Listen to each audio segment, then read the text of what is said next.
Allez, janvier marque la traditionnelle cérémonie des vœux pour nos élus. Bruno Toussaint, le maire de Saint-Dié, est le premier à les formuler, puisque mardi 2 janvier dernier, il invitait les forces vives à l'espace François Mitterrand. Il est notre invité. Bonjour Bruno. Bonjour à vous.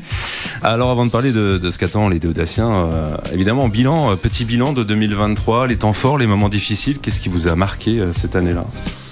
2023 a été marqué surtout par de nombreux projets au niveau de la Déodacie, des projets qui n'existaient pas ou qui étaient totalement au sommeil et qu'on a réussi avec l'équipe à faire revivre et à vivre, notamment, bien sûr, on a eu l'inauguration de la boussole qui était tant attendue avec plus de 80 000 visiteurs début octobre, alors qu'on s'attendait à 80 000 maximum au mois de décembre, donc c'était une réussite. Le plan multimodal, donc la gare, qui est également une réussite parce que c'est plan permanent, mais ça c'était plus des sujets au niveau de l'agglomération, bien sûr, dans laquelle la ville est partie prenante.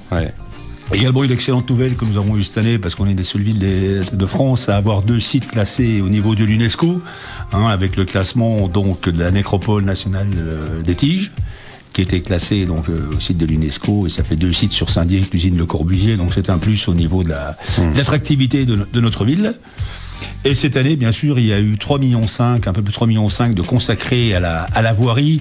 Je ne veux pas rentrer dans le détail de toutes les rues. Sujet passionnant pour les Déodaciens. Voilà, plus que passionnant, parce que quand on refait une rue, on se fait un petit peu agresser parce qu'on fait des travaux.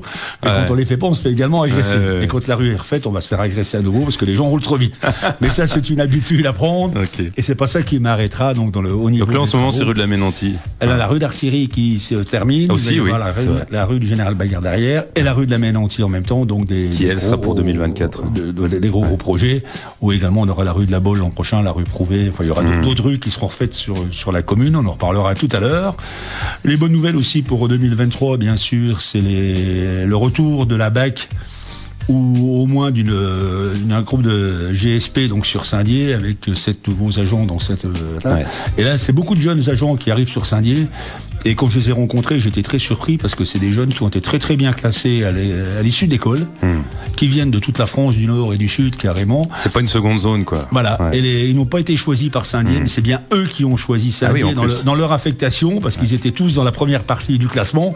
Donc ils avaient largement le choix dans des postes très très intéressants, en bord de mer, etc. Et ils ont choisi Saint-Dié. Donc ce qui est bon pour nous, et surtout des jeunes qui vont rester sur Saint-Dié, quoi. Donc ça, c'était une bonne chose. Bien sûr, on a eu un mois d'août et septembre assez délicat avec 3 gros décès sur la commune quand même. Les décès de Pierre Mercier, Pierre Ancawa et puis de Monseigneur Berthet. C'était un moment difficile avec trois figures emblématiques et des gens qui sont investis pour la ville. Monseigneur Berthet a fait beaucoup pour Saint-Dié et il adorait Saint-Dié, qui nous ont quittés. Donc, nous sommes donc 2 personnes jeunes. Voilà en gros le bilan. Puis bien sûr, il y a tous les projets en cours, avec notamment les premiers permis de construire qui ont été signés l'an dernier pour un centre équestre à Rebâche, à la ferme des Cerisiers. On a le permis de construire de la maison de santé, donc rue d'Alsace, montée par le groupe Thirion, donc qui a été signé également, et les travaux vont commencer. Et ce qui fait plaisir, c'est qu'on a un peu jalousé sur tous ces projets qui n'existaient pas du tout en juillet 2022, qui était même pas à l'état d'embryon, et qu'on a réussi à monter avec l'équipe, et on peut que se féliciter. Puis il y a d'autres projets qui arrivent, comme l'arrivée de Brico Dépôt sur Saint-Dié, qui est attendu, et depuis que j'ai sorti, je pensais pas avoir plus de 600 j'aime sur Facebook pour ce dossier, et plus de 200 SMS ou mails d'artisans qui nous remerciaient. C'était une surprise, parce que beaucoup vont à Épinal actuellement, et qu'on dit on va gagner, non pas de l'argent, mais on va gagner du temps, parce que faire des allers-retours toutes les semaines à Épinal. Et puis c'est une friche de moins. Voilà, et ce sera surtout une grosse friche de moins à l'entrée de la ville. Voilà, pour Vous l'avez dit au vœu, avant c'était pas mieux, avant c'était différent, il n'y a pas de nostalgie chez vous. Non, il faut qu'on avance. Maintenant, on est là pour avancer. Et comme je dis, moi maintenant, vous le savez tous, je pense que les Déodaciens savent maintenant, tout ce qui est politique nationale, j'ai tout arrêté, bien sûr. J'ai plus qu'un seul parti, c'est Saint-Dié. Et c'est tous ensemble qu'on arrivera à sortir Saint-Dié, à faire remonter Saint-Dié, et on est bien parti pour le faire. Saint-Dié, capitaine de la géographie, pourrait devenir capitaine de la joaillerie ? Tout à fait, avec bien sûr Oreste et Oriane, donc 2 entreprises qui se développent une qui était sur nos terres, Yann, depuis des années, plus le reste qui vient d'arriver. Alors on nous annonce déjà pour les deux plus de 700 emplois, plus bien sûr il y aura d'autres projets à l'avenir, avec une école en plus de la joaillerie sur Saint-Dié, entre l'IUT et l'UMM, donc ce sera également un plus pour là, et c'est un projet qui est fait également avec la région, avec l'éducation nationale. C'est un projet qui va prendre le jour au niveau de l'école de la joaillerie, donc c'est une satisfaction en plus. Et qui dit 700 emplois supplémentaires sur Saint-Dié, c'est quand même 700 emplois avec l'arrivée de personnes sur Saint-Dié, donc on peut espérer que la baisse de la démographie se calme et boire une légère reprise, pourquoi pas dans les 4-5 ans à venir dépasser les 20 000 habitants. Ouais, c'est ça. Les deux pierres disparues, deux figures du sport de Audassien seront à l'honneur quand même cette année. Tout à fait, et le hasard a fait que finalement ils auront chacun une tribune à leur nom, c'était vu conjointement avec les familles. Et pour Pierre Ankawa, donc la tribune du stade de foot où il a laissé les ponts de pantalon parce que il les a usés sur les gradins. Et puis pour Pierre Mercier, on pouvait pas trouver mieux que la tribune du POJC de la salle 1 où les Louves ont encore fait un excellent résultat ce samedi. Eh oui, c'est ça. En plus, il y a une ville hautement sportive. D'ailleurs, c'est une ville, j'ai vu, qui était labellisée pour les JO, c'est ça Voilà, on est terre de jeu, donc pour 2024. Ouais. Et en plus, on vient d'avoir le label donc au niveau de la région sur Saint-Dié ville sportive. Ouais, voilà. Alors le sport, comme je dis à Saint-Dié, le sport, bien sûr, il y a l'élite avec les Louves, c'est une chose. Mais également, ce qui m'intéresse aussi, c'est que tout le monde puisse faire du sport à Saint-Dié à un faible coût sur des terrains en état. C'est pour ça que cette année, nous allons donc investir, la transition était facile, sur un stade de foot synthétique qui en a plus que besoin.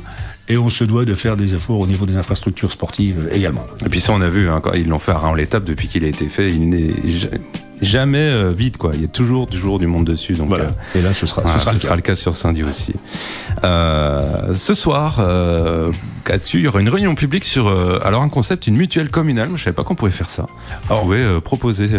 On peut proposer justement. Vous êtes intermédiaire, finalement. Voilà. Et on s'est aperçu donc qu'au niveau de la mutuelle, on avait beaucoup de déodaciens qui avaient soit une mutuelle très très petite pour réellement la visite médicale chez le médecin tout simplement, ou alors qui n'en avaient pas. Et à mon arrivée, c'était des projets qui avaient eu lieu mais qui n'avaient jamais vu le jour. Et j'ai insisté et j'ai dit comment on va réussir à faire cette mutuelle pour sensibiliser les gens. Et finalement, le conseil des sages qui a été mis en place nous a bien aidé. Et je remercie Madame Guggenheim, Catherine Viry qui se sont énormément investies. Elles ont été rejointes après par Françoise Legrand et Sandrine Pintos du CCAS pour voir comment on pouvait travailler avec ce conseil des sages sur cette mutuelle. Et finalement, on a trouvé une association qui met tout en place. Et ce soir, on aura la première réunion pour présenter la mutuelle. Alors, je le dis bien, la mutuelle communale, la ville ne gagne pas un centime dessus. C'est un moyen, on est facilitateur pour que les déodaciens, je dis bien les déodaciens uniquement sur ce sujet-là, c'est pas un sujet de l'agglomération, mais c'est purement de Saint-Dié, puissent avoir une mutuelle à un prix correct qui corresponde à leurs besoins. Voilà, mais tous les déodaciens, déodaciennes. Donc, et vous dites première réunion, il y en aura plusieurs en fait. On va voir si, je pense qu'on risque d'être vite. C'est le baromètre ce soir. Le baromètre, non, il est déjà là. Le baromètre, on devait commencer les premiers rendez-vous la semaine prochaine. Ça fait 3 semaines qu'ils ont commencé parce qu'ils sont débordés d'appels. Et les gens s'aperçoivent actuellement qu'ils arrivent à baisser entre 20 et 80 euros par mois pour les mêmes conditions. Voilà. Alors c'est pas une mutuelle stricte qui est là, c'est un courtier finalement qui va chercher dans toutes les mutuelles françaises qui correspond le mieux à chacun. Voilà. Donc il y a eu des appels d'offres au niveau de tous les assureurs. Et c'est sûr qu'un petit assureur ou un simple assureur sur Saint-Dié ou dans le coin ne peut pas faire les mêmes tarifs que quelqu'un qui va travailler au niveau national et qui peut avoir des prix. Voilà. Donc c'est ce soir la réunion publique, c'est où, à quelle heure ? À 19h à la salle Carbonard. 19h, salle Carbonard, voilà, si vous êtes intéressé. N'hésitez pas à y aller. Vous êtes un maire qui ne laisse rien passer, à l'image de votre réaction à une mauvaise blague dans les grosses têtes. En décembre, vous avez écrit et vous êtes passé dans l'émission de vendredi, finalement. Laurent Ruquier vous a permis d'avoir la parole. Très rapidement, c'est sûr, c'est pas facile de parler. On a entendu, c'est pas facile.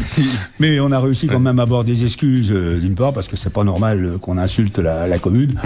Et tout maire qui se respecte se doit de réagir, et c'est pour ça que j'avais réagi immédiatement.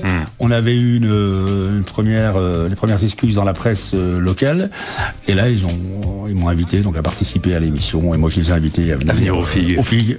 Alors ça, affaire à suivre, on verra, mais c'est une possibilité. C'est une possibilité, et on est déjà depuis vendredi, on est sur le dossier avec mon chef de cabinet. Comme quoi, d'une mauvaise blague, on peut arriver à une opportunité. Pourquoi pas. Côté Actu 2024, tout vous tient à cœur, mais je sais que la propreté vous tient à cœur et vous faites d'organiser un grand nettoyage de printemps. Voilà, on l'a fait l'an dernier, et on le refera cette année. Et ce nettoyage de printemps, c'est très très important, qu'on ait une ville propre. Alors, quand je dis une ville, c'est pas le centre-ville qui doit être propre, c'est également nos forêts. Et comme je disais l'an dernier lors de la conférence de presse, et je reprends en même temps, c'est dommage d'aller aux champignons et de revenir avec un pot d'échappement. Exactement. Voilà, c'est un peu ce que je veux, l'image que je ne veux plus que la ville ait. L'an dernier, on a récupéré 6 tonnes 5 officiellement. Parce que je vous cacherai pas qu'il y en a qui sont venus chercher la ferraille au fur et à mesure pour la revendre quand on le déposait sur la plage Jules Ferry. Mais voilà. Et puis c'est 1500 personnes quand même qui se sont mobilisées. Et moi je trouve que sur une ville de 20 000 habitants, 1500 personnes qui se mobilisent pour une propreté de la ville, les gens aiment leur ville et veulent avoir une belle ville. C'est énorme, 1500 personnes. C'est énorme. Ouais. 10e anniversaire d'un jardin dans ma ville déjà. Voilà, cette année. Deux grands anniversaires cette année, le 10e anniversaire. On est encore sur l'environnement. On y est toujours. Et c'était un petit projet au départ qu'avait lancé donc Philippe Michel avec l'Union des commerçants, de manière à ce qu'on fasse vivre un petit peu Saint-Dié. Philippe Michel, qui est un amateur de plantes rares et de belles fleurs, avait lancé cette idée, qui tout doucement a pris, et puis on arrive au 10e anniversaire avec une très très belle manifestation maintenant qui prend une bonne partie de la ville. Ah bah une rutière et environnement complètement piétonne pour l'occasion. Donc ce sera 18 et 19 mai, autre anniversaire, 80e cette fois de la libération de la ville cette année. Voilà, donc là c'est un sujet sur lequel on travaille avec un groupe de personnel donc de la mairie et également d'élus depuis 2 mois maintenant, donc on dévoilera pas le programme là, mais ce sera un week-end très festif. Donc au mois de novembre, 23-24 de novembre, voilà, et là on aura un week-end très très festif sur Saint-Dié avec des défilés, des cérémonies, des reconstitutions, il y aura plein de choses. Ce sera bien largement fêté. 2024, construction du coup du nouveau cinéma. On a fait le point presse pour c'était que le permis de construire. Voilà. En 2023. Voilà, donc le permis de construire qui nous a posé quelques soucis, parce que je ne cacherai pas qu'il a été refusé une première fois pour des clauses d'accessibilité.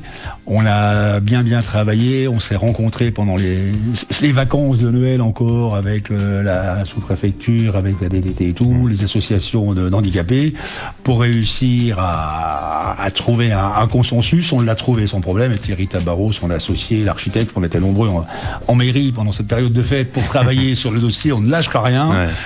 Et on repasse donc en commission d'accessibilité le 23 janvier. Et j'espère qu'au 15 février, je pourrai enfin signer ce permis de construire. J'ai encore eu l'occasion de m'entretenir pendant plus d'1 heure et demie avec Thierry Tabarot la semaine dernière à ce sujet. Et ni lui ni moi ne lâcherons. J'imagine. On est parti sur la bonne voie, et c'est pareil. C'est un projet qui était, si on revient sur le cinéma, on en a parlé il y a 15 ans, on en a parlé il y a 10 ans, on en a parlé il y a 5 ans. Mais à chaque fois, ça a jamais dépassé la CDAC. La commission. Et là, quand on a fait la commission, moi j'ai dit à Thierry, c'est bien beau qu'on l'a fait, mais maintenant on dépose le permis. Il a eu une pression, je dirais, hebdomadaire de ma part. Je ne le lâche pas. Et on a continué. On le suit ensemble, le projet. Alors la ville n'est pas le principal financeur, bien sûr, de ce sujet, mais on est là pour l'épauler.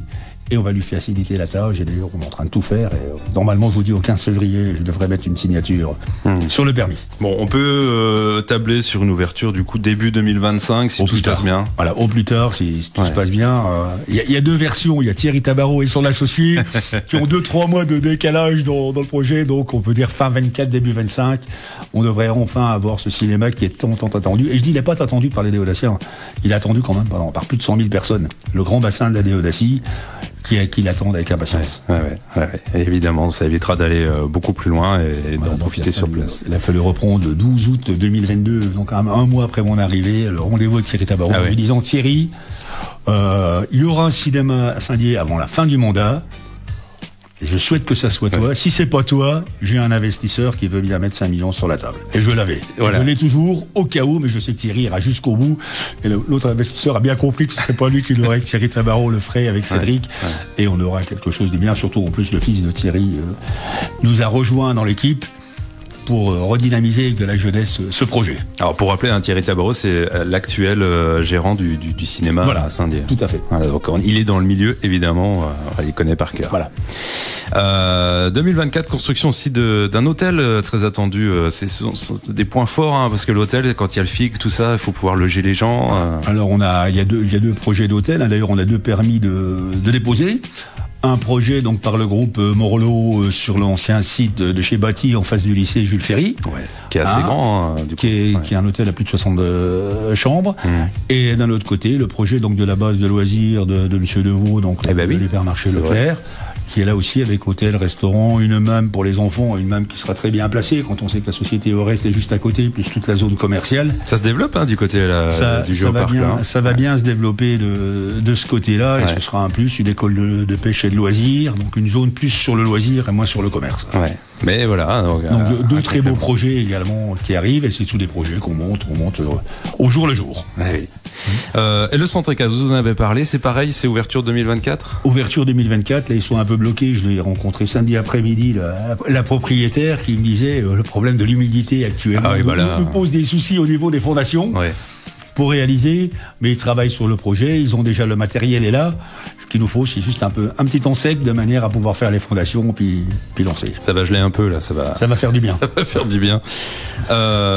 Donc voilà, et puis quoi le brico-dépôt, mais oui, le brico-dépôt, on en a parlé, ça a fait parler beaucoup là. Ça fait beaucoup parler. L'annonce a été faite, donc à la place de l'ancien Lidl, quand on arrive sur Saint-Dié, il y aura un brico-dépôt. Voilà, c'était un sujet, c'est pareil, qu'on a travaillé depuis de longs mois, en recevant les vendeurs, c'est-à-dire chez Lidl, que j'ai reçu plusieurs fois au bureau. Après, il y a eu différents projets pour finalement aboutir à celui-là, et c'est un projet sur lequel Et il va y avoir une belle visibilité sur la 4 ventes. Il y aura une belle visibilité, puis là, on m'a fait la remarque comme quoi il y aurait quand même de la concurrence, mais je dis la concurrence n'est jamais mauvaise. Et c'est 2 milieux différents entre les sociétés qu'on a déjà sur la Déodacie et Brico Dépôt. C'est 2 styles différents, et je pense qu'il y a largement la place pour tout le monde. La preuve, c'est comme je vous disais tout à l'heure en introduction, les gens vont à Épinal chez Brico Dépôt, donc ils viendront à Saint-Dié et ça fera vivre également la ville. Voilà, exactement. C'est l'objectif de tout ça finalement, faire vivre Saint-Dié, que les gens vivent à Saint-Dié. Tout ce dont on parle, c'est pour le centre équestre. Les gens vont venir sur Saint-Dié, Brico Dépôt, ils vont venir sur Saint-Dié. Si on a des hôtels, c'est quand même mieux, quand on accueille des gens à Saint-Dié. Le souci, c'est que bien souvent, ils sont obligés d'aller dormir à l'hôtel, à Gérardmer, à Valcara ou à Nancy. Donc là, c'est dommage, on pourra les garder sur la ville, et les gens qui restent sur la ville, le soir, vont au restaurant sur Saint-Dié, font vivre les restaurants, font vivre les commerces, et on y arrivera comme ça. Il va déjà temps de conclure. Je vous laisse conclure avec les vœux. Voilà, vous souhaitez dire aux Déodaciens directement. Ce que je souhaite dire aux Déodaciens, bien sûr, c'est une excellente année 2024, une bonne santé à tout le monde, et puis je leur demande un petit service, c'est qu'on soit tous unis pour que Saint-Dié puisse encore remonter plus rapidement, et qu'on soit bientôt pas la première ville, parce qu'on n'y sera pas du département, mais même si on n'est pas la première au niveau chiffre, qu'on soit la première au niveau attractivité. Et ça, j'ai besoin de tous les Déodaciens. Et le meilleur moyen, c'est de dire que Saint-Dié, c'est une belle ville, au lieu de toujours dire il y a ça qui va pas, il y a ça qui va pas. Soyons optimistes, nous avons une très belle ville, une très belle région, profitons-en. Le verre à moitié plein. Voilà, tout à fait. Merci Bruno Toussaint d'avoir répondu à nos questions. Il est 9h56.